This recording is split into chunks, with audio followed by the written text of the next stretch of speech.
You're listening to the Vendor's Daughter podcast. I'm your host, Jennifer Calderon, also known as the Vendor's Daughter. I started this podcast about 7 years into working at my family's business. At the time, and really ever since, I've been geeking out on two main topics: self-improvement and business growth and development. I firmly believe that the healthier we are, both mentally and physically, the better we show up for ourselves, our lives, and our businesses. So, on the show, we talk a lot about things like a positive mindset, why what you eat matters, why it's important to move your body, and how a gratitude practice can change your life. And because growing a business is my favorite topic ever, we also interview entrepreneurs from various fields so that they can share how they grew their business. Which means along the way, we'll also talk about things like email list, growing an Instagram, and knowing when it's time to hire your next employee. You guys, the only thing I might like to talk about more than business is coffee. I love coffee. So grab a fresh cup and listen in as we deep dive into all the things.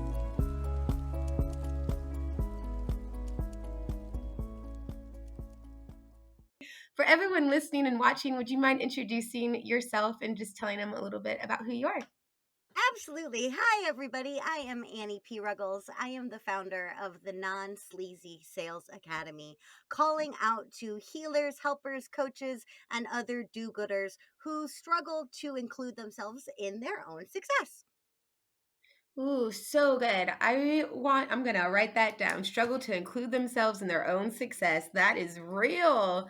But hmm before we get into it, how did you get into sales? I know you have a little bit of a non-traditional path into the selling world, so I'd love to share that.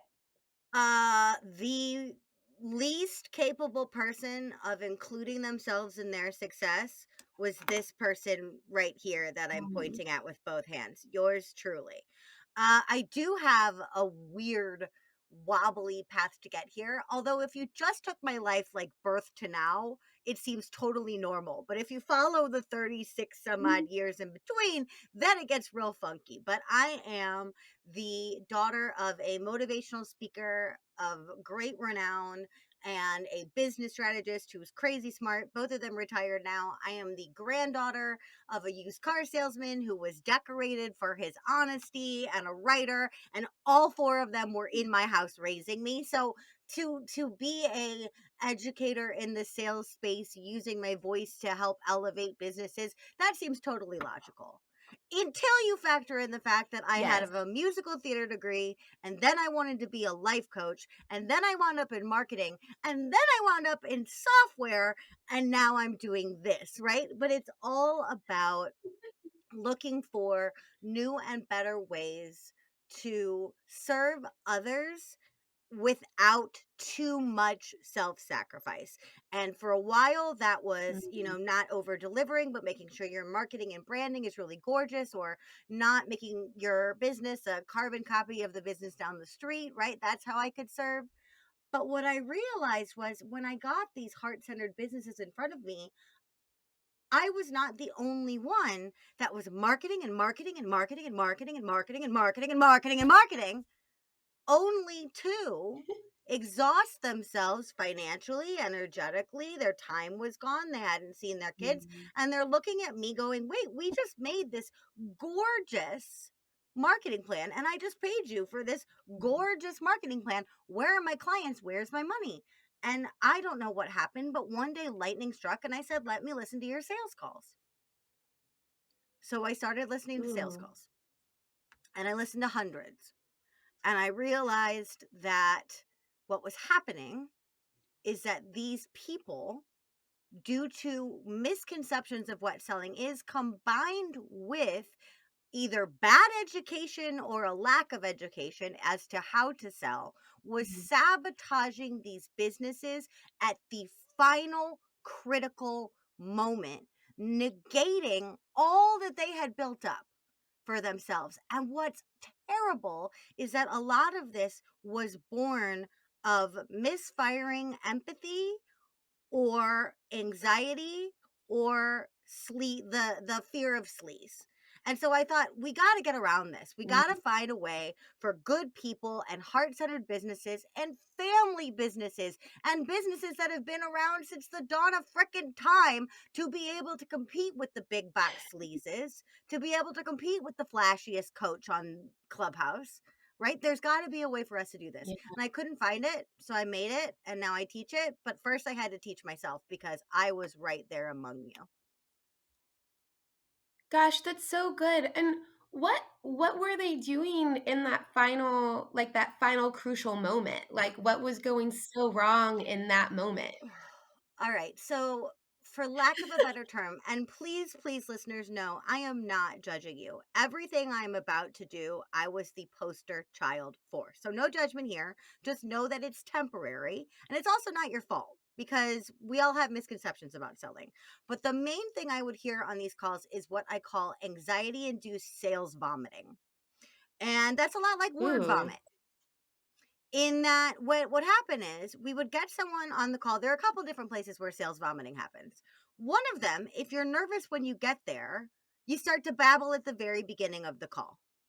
Oh, thank you so much Mm. for sitting down with me today, Jennifer. Wow. Oh my gosh. Let's see those pictures behind you. Those pictures behind you are really, really nice. Oh my God. We have the same hair. Oh my God. That's so crazy. Oh my God. Okay. So how did you find me? Oh, you found me on Twitter. I love Twitter, but I don't really love Twitter anymore. I really just do it for like romance novels and like to yell about politics. But like, that's great that you found me on Twitter. That's amazing. Okay. So listen, I'm so glad that you're interested in my program. And it's like, shush, shush. This is not the Oh my tone that you god. want to set, right? So that's one area. Another area is where we get an Mm. objection that we don't know how to handle. Instead of saying, I don't know, let's think about that, or let me chew on that with you, or wow, let me get back to you even, we go, that's a really good question. I could Google it for you, but it's my business. I guess I should probably have known that. Wow, this is embarrassing. This is embarrassing. Are you embarrassed for me? I'm totally embarrassed right now. Okay, wait, hold on. What did you ask me?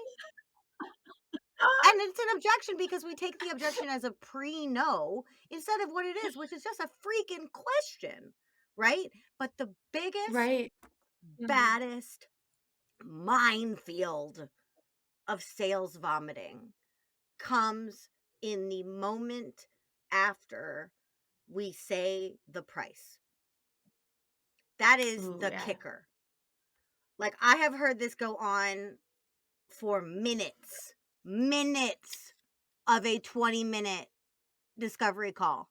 Precious moments, not the figurines, literal precious moments of this sales call being squandered because they go, well, and the price for that is $2,300. And I think that if you look around the internet, you will see that it is very competitive. I did a lot of research and I also Mm. offer a payment plan. But listen, like, you're a great person and we get along really well. If you need a discount, you just let me know. Like, I understand, like, you haven't said yes to the price yet. And like, I understand that, like, COVID and you got kids and like, but, so if that doesn't work for you, it's okay. You know what? Thanks for your time.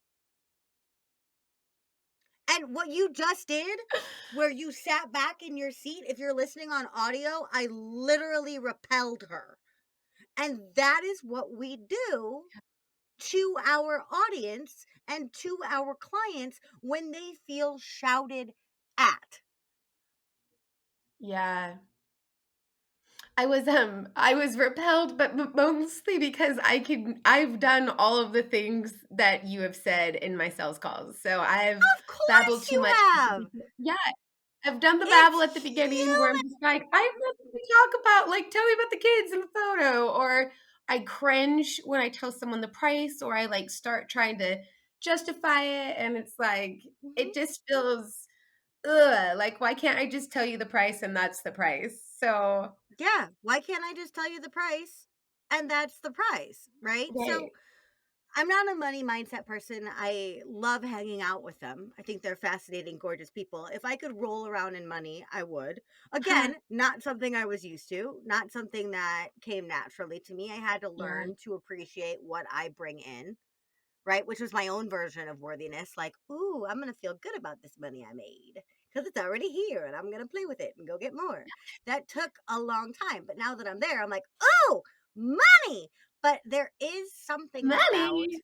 when there's money on the table, sellers get so uncomfortable. Certain types of sellers, heart-centered, highly empathic, very devoted people who use words like purpose, calling, or passion to describe their work. Those people Mhm. understandably feel weird about putting a price on the dang thing in the first place and then asking for that price and facing the rejection of that price. That's just this whole other casserole of nasty, or so we think. Really, it's not. Really, it can be beautiful. Really, what you're doing is professional problem solving. And it just so happens that the currency that you're receiving back is money. I That's wish good. that I could pay my mortgage in goats. I wish we could go back to the barter system. We can't. We can't. I would love to Right. do an entire marketing campaign or sales campaign. I would love to write a sales letter for bread. How am I going to Yeah. feed my family anything to put on the bread? No, it's If so I true. you know what I mean? So that's like we're stuck with money, y'all. I'm sorry. I wish we weren't, but we are. And Mm. as such, to be a thriving and profitable business, there has to be profit involved. And profit doesn't just come. Profit has to be earned and asked for. Agreed. I think it's so hard. I think depending on how you grew up with money too, and just like this idea of attaching worthiness to it, or like your own self-esteem, or like feeling like maybe you're not, like the whole imposter syndrome, like, oh, well, maybe Mhm. someone wouldn't pay me X amount, like who am I to ask for that kind of thing? And so I think that's why we do talk a lot about mindset on the show, because so much of it is attached to sales. Like you have to be secure in yourself. You have to be proud of the product that you created, and truly, I believe, truly believe that it's going to Mhm. benefit somebody, and stand in that, stand knowing that you've created a service or a product that someone can benefit from, and Mhm. then know that, unfortunately, like you said, we live in a money world and you need money in order to keep pursuing your purpose or your passion. Like, like you said, Wells Fargo isn't going to accept a goat for my mortgage this month. So, Yeah, yeah, no. I love No. it. Why do you think Absolutely not. And I why love that you brought up Wells Fargo. The Wells Fargo wagon used to be the only way to get stuff. right? Oh, so None of us are the only way to get stuff anymore, true. right? Like before catalogs, there was the Wells Fargo wagon, and you would tell him what you wanted, and he would drive out to God knows where and go fetch it. And 3 months later, he'd be like, here's the bucket you ordered, Oh, right? wow. And so Wells Fargo could pretty much charge whatever they wanted for that bucket. Because if you had to specially order it, you got a general store in your town or you got the Wells Fargo wagon. Those are your options. That landscape has changed. We are all, every single one of us, in a competitive market, unless Mm. you have like the rarest specialty on earth. Like you are a infectious disease expert in alligators, specifically in Florida algae. Like, okay, cool. That person is not necessarily in a crowded market. The rest of us are. And as such, we have to stand out. But what's incredible is that one of the things that can stand out about us, in addition to our story, which small business and family business has been working on and promoting for forever, but also something that you can do to stand out, is the simple but incredibly powerful way that your company treats people. Mm. How are your competitors treating people? Not just their prospects, not just their clients. How do they treat people? Just people. Yeah, that's Because good. that's what it is. A prospect, a client, a lead, a customer, a lifelong customer, whatever category they're in your CRM, they're a person. And the difference between sleazy selling and non-sleazy selling, and the difference between how you can sell and how your sleazy competitors down the block do it, is that they treat Mm. people like transactions instead of like That's people. good. So how can your Mm. business remember that on the other end of every transaction, there is a person and that the person outranks the transaction. Ooh, that's so good. I feel like coming from a family business, like we've always been very like people first and like Hmm. um but we've also done it sometimes, I feel like, at the detriment to the business. So I think it's like this Yeah. interesting dichotomy there because it's like I'm looking like I'll give you an instance. In like COVID, we all the offices that we delivered to shut down, right? But they Hmm. had coffee equipment and water filtration units that we were still getting billed for from the supplier for the rental Hmm. fee, but we Hmm. we paused all of the rentals for the customer because we're like, well, that doesn't make sense that they would have to pay that rental when they're not there Hmm. to use the machine. And so we were trying to do what we would want if we were the customer, but in the flip side of that, we also didn't get the same thing in return from like these multi-billion dollar Of companies, right? course not, Right. right? Of course not. Of course. Whereas these multi-billion dollar corporations that are renting you the stuff that your customers are using Yeah. have the money to pause those payments for you. Maybe Right. They not on an did. all natural, like national scale, but we did just have this thing called a global freaking pandemic that maybe they could have cut you some slack or said, let's reduce your rates. Let's put you in a holding cell. Obviously, you're not having to refill the water. So let's reduce whatever. They could have worked with you Right. in that way.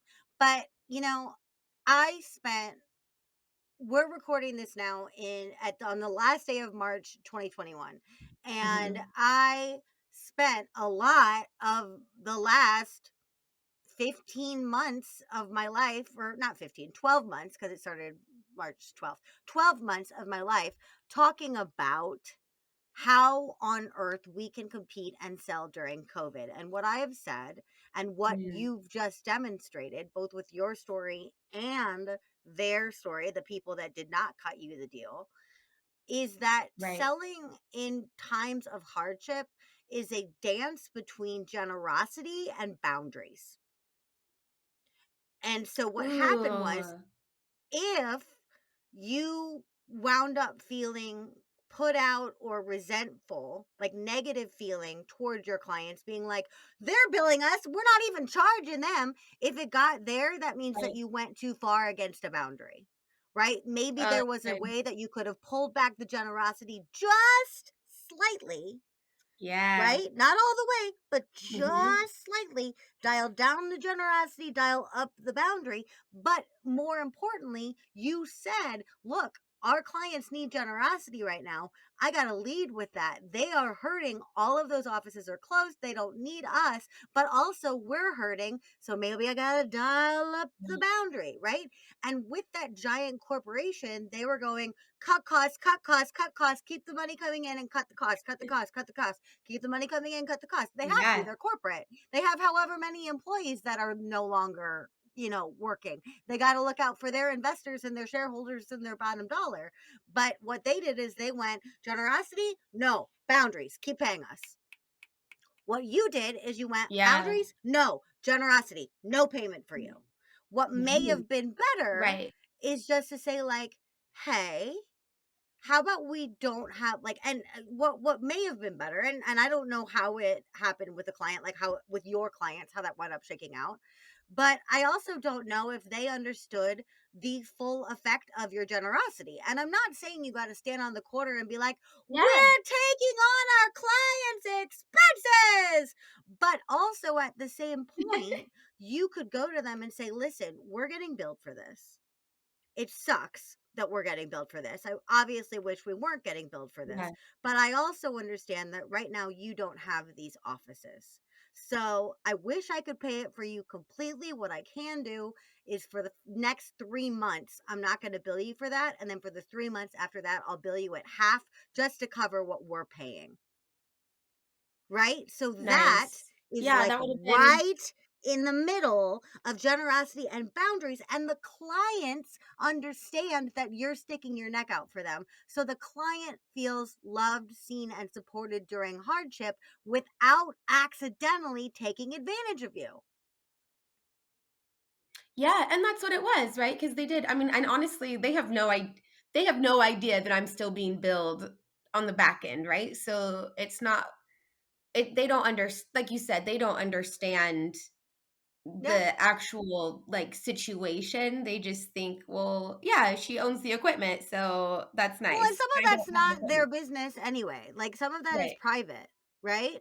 But you, depending on what you want to disclose, because every business is different, there is a Mhm. way to say, look, I'm going to reduce your cost by this much in a holding cell until your office is reopened.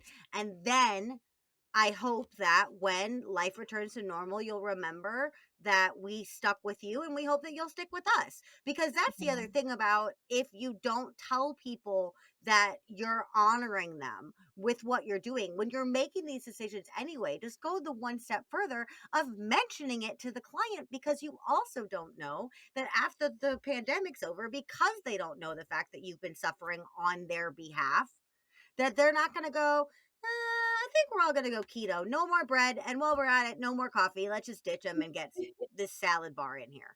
You don't want that. Right.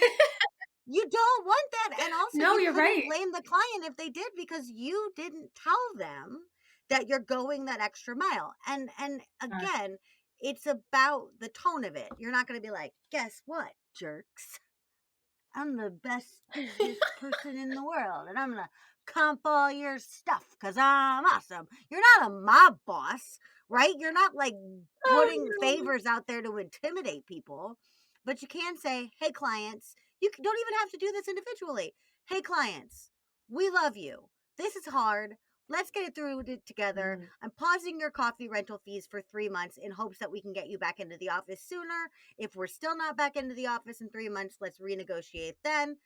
Let us know if you need anything in the meantime. We do home delivery if your clients want whatever, right? Like, who Mhm. cares? You can figure that out. That's a negotiation. That's a conversation, but it's a conversation based on your generosity and your boundaries. Gosh, so good. I love the 2 combined because it has been a lot of generosity and no boundary, and that just leaves you resentful and wondering why you're in business in the first place because you have no money to show for it. So, like Yes. And that was my experience in my life coaching career, in the beginning of my marketing and branding career. And by the beginning of, I mean years, yeah. right? Like I may not complain, but speak weirdly about my weird foray into software, but at least software saved me from the idea of like, let me sacrifice and sacrifice and sacrifice and sacrifice and sacrifice and never ask. And I always have a full to-do list and an empty bank account. Mm-mm. Ooh, Mm-mm. that's It's not real. working. And again, that was because my dial was cranked all the way up on generosity and all the way down on Yeah, boundaries. And if you look at the dial in your mind, and for people who aren't watching the video, I always picture it as like an old school volume dial, like it twists, I right? love that. If you crank that puppy all the way to the right in generosity land, there's a word there that's not generosity. It's called masochism. It's called, Ooh.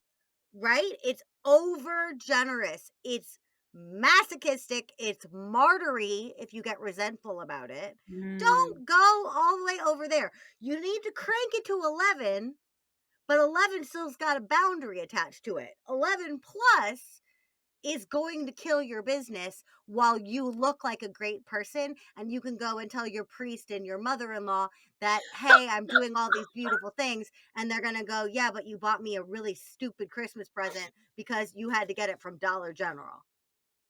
Yeah.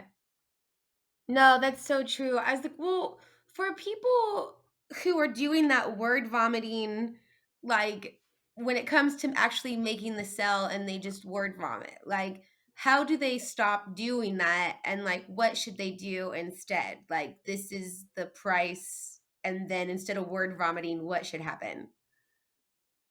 If y'all learn nothing else or practice nothing else from this episode, please just go and try this and see how much easier it is. But you got to try it twice because the first time's going to feel real awkward because it's still a sale. The second time, you're going to be like, oh, damn, that is easier. Hey. Okay, here Ah, we go. It's a 3-part system. First thing is you say, You've just told them all about what they want. You've gauged their interest and you've earned that, right? You've earned the point of talking about pricing. That's the prequel. Now what you're going to do is you're going to say, and the price for that is this. And you're going to say the price here. And then that's step one. Then step two, you're going to ask them a question about how the price lands on them, including the question, or like, you could just use the question, how does that land on you? Or is that about what you were thinking about solving this problem? Or does that number surprise you? Does that feel logical to you? But my favorite is, how does that land on you? Or is that about what you were expecting to spend for this? Now, here's the thing. They could say no, but they'll give me a qualified no. No, it's not what I was expecting. Or how does it land on you? Too high, if it's too high. Or, wow, that's cheap, right? I have to put it back on them. But I ask for them for their gut reaction. Does this work for you? Yes or no? Is this what you were thinking? Yes or no? And then while they think that over, this is the kicker, folks.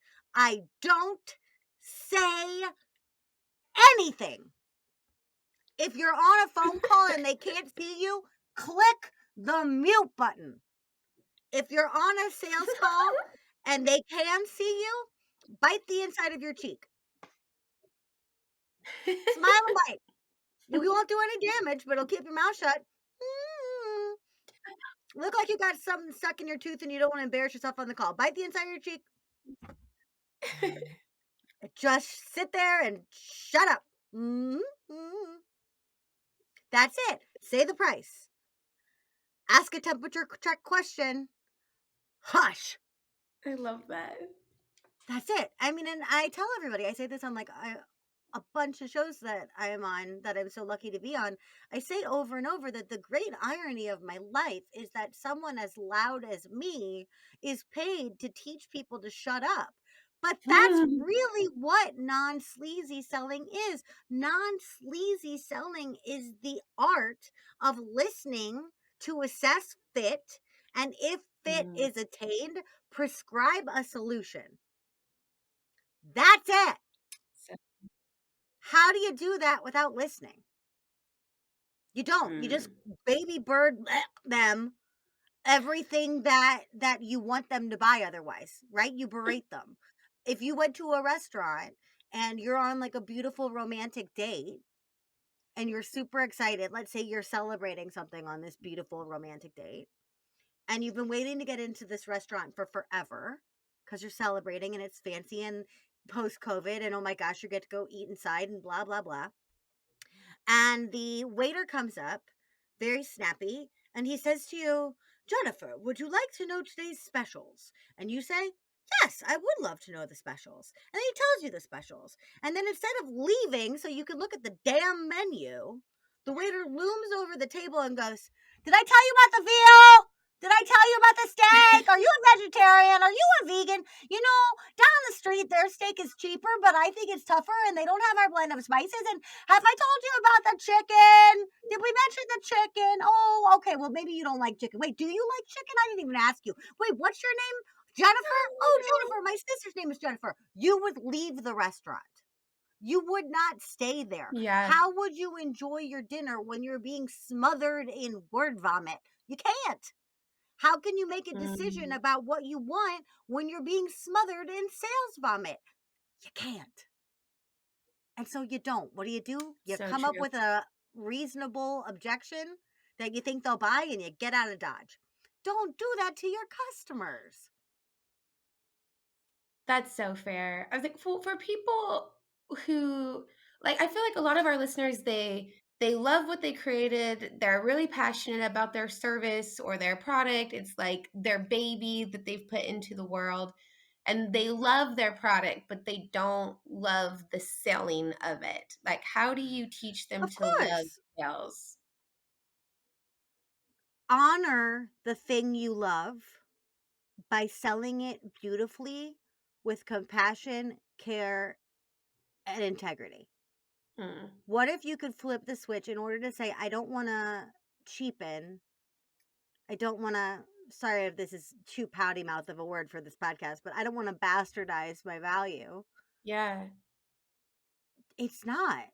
That's not what selling does. What selling does is get that value that you so dearly love, that precious thing to you, into its purpose, which is serving someone else. If you're selling bread, they need bread. They're hungry. They want to make a freaking sandwich, or they're reminiscent for their favorite bread from childhood, or they're at work and everything in the work office freaking sucks and they don't want to go across the street to McDonald's. Oh, look, there's some bread right here. You have solved the problem that people need to eat.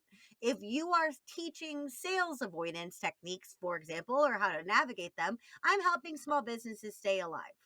What do I need to do in order to do that? Mm, I need to stay alive. You need to stay alive. Right?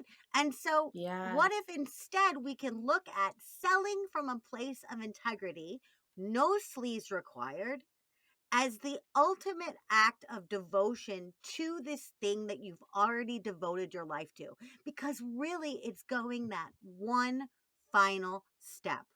I don't call it closing, Mm. right? But it's delivering. It's serving. You can't really fully serve until you sell. Oh, that's so good. I love that. I think, God, that's perfect. I was like, I want to ask a question, but I'm like, maybe we should just let it go. That was perfect.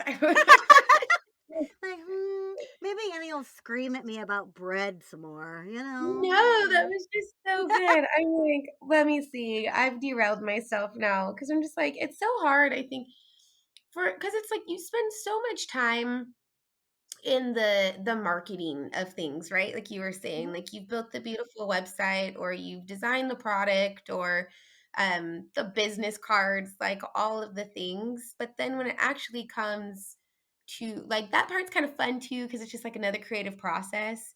But when it Mhm. actually comes to like switching it to moving like from just like this idea or this pretty website, I've always found it very challenging to go out and especially online. When I used to sell in person, I found like that was like easier. I got to bring them like a little goodie bag, like do all the Yeah. things.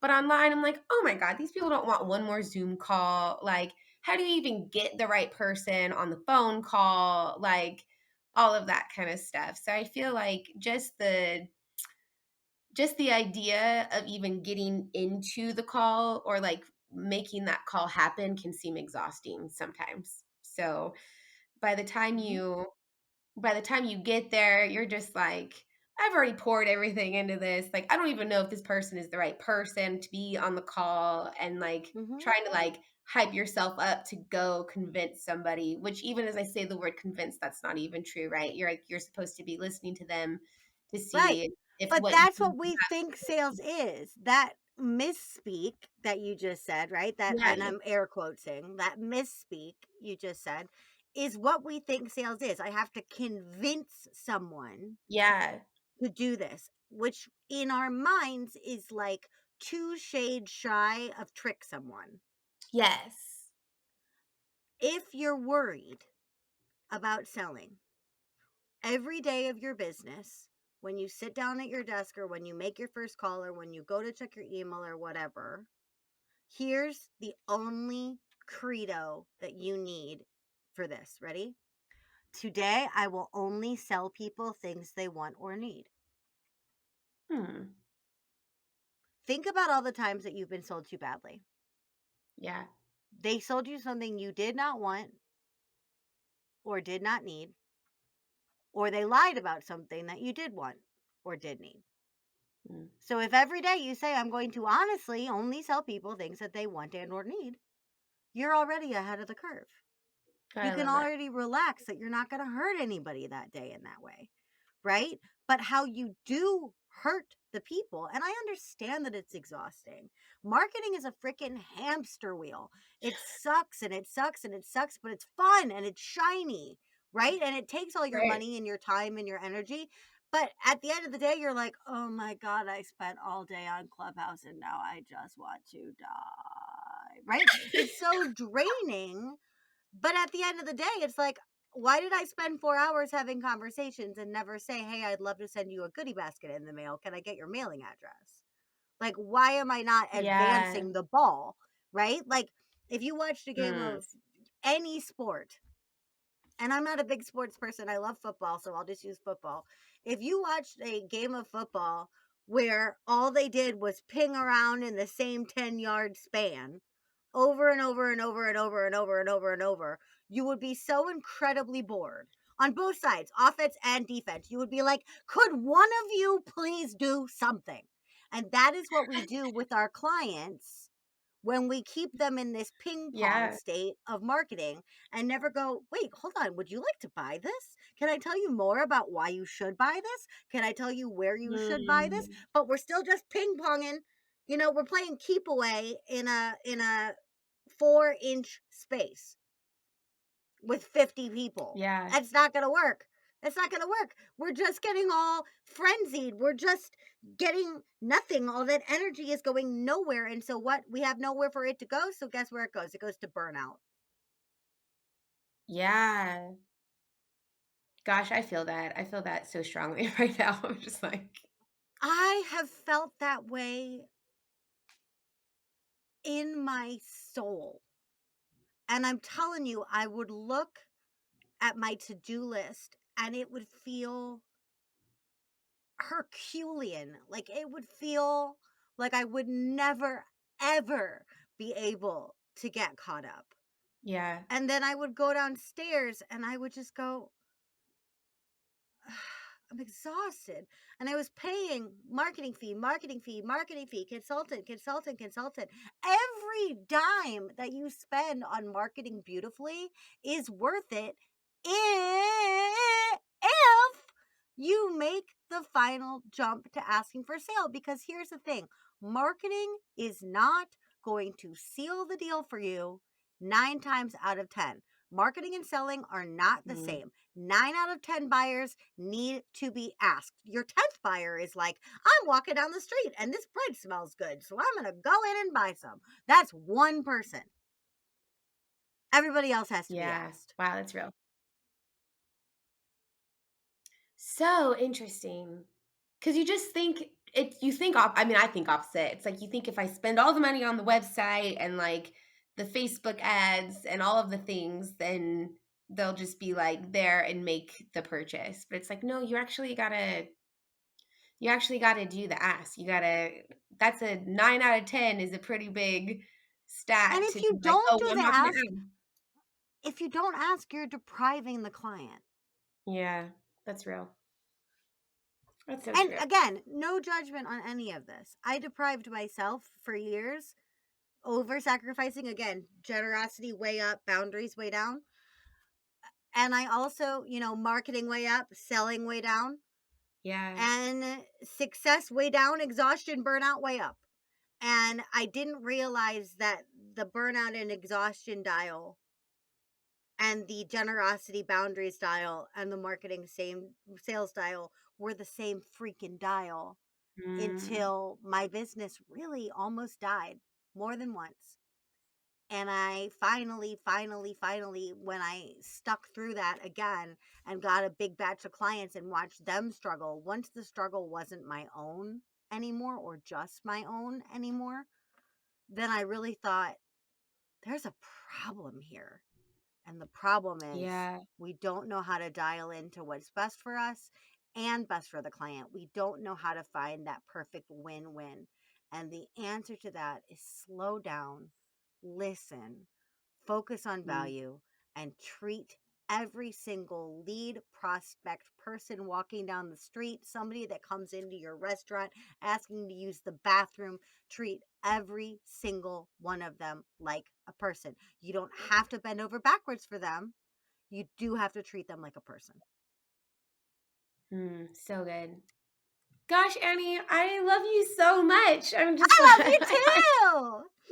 you've been amazing. We're getting close to the end of our time. And is there anything you wanted to say that we didn't get to? Anything I didn't ask that you wish I had? Anything like that? I just want to say to everybody out there who feels so deeply called by what they're doing, whether it's of them or fourth generation or something you inherited or whatever it may be, but something that you so, so dearly love that you want to put out into the world. And that said, I have really great and soothing news for you, which is all the horrible ways that you've been treated and all the horrible ways you've been sold to are not required behavior. Not 1 inch Mm. of it is required. The arm twisting, the lying, the exaggerating, the gimmicks, the tricks, none of it is required in order to sell well. But selling is required in order to serve. And I think if you hear me on that, you're well on your way to honoring that legacy, honoring that value that you've done so much work to provide. That's amazing. Gosh, Annie, thank you so much. If people want to connect with you, where can they find you? What would be the next steps for them? Do not go into your next selling situation alone. Don't wait until the last freaking second. I'm a little busy these days, but what I want you to do, if you're feeling stuck or nervous before a selling situation, one of the easiest things that you can do is you can DM me on any platform with a chat feature. So if Facebook chat, my business page has a chat feature. That one's a little bit weird, but Instagram, I'm at Anniepreneur, ANNIEPRENEUR. That's number one. LinkedIn has an amazing chat feature. Who freaking knew? Just search my name and I'll come right up to the top. But if you're getting stuck on something, or if you're nervous and you need a technique, if you need a trade, I will give you that tip. No questions asked, no payment needed. I would love to get you unstuck so that you can experience non-sleazy selling for yourself. Now, if now is not the right time for you to do that, or you're like, I'm not reaching out to you, crazy yelling lady, then go to my website, AnniePRuggles.com, and there you can find my masterclass, which is called Making Selling Easy Without Getting Sleazy, which is free. You can hear the shows that I've been on, like this show that I'm so grateful to be a part of. And you can also find my own podcast, Too Legitimate to Quit, Instantly Actionable Small Business Strategies with a Pop Culture Spin. Hey guys, thanks for listening to today's episode. If you enjoyed it, which I hope you did, make sure you subscribe so that you never miss what's next. If you really enjoyed it, I'd be super grateful if you could leave a review on iTunes or anywhere that you listen.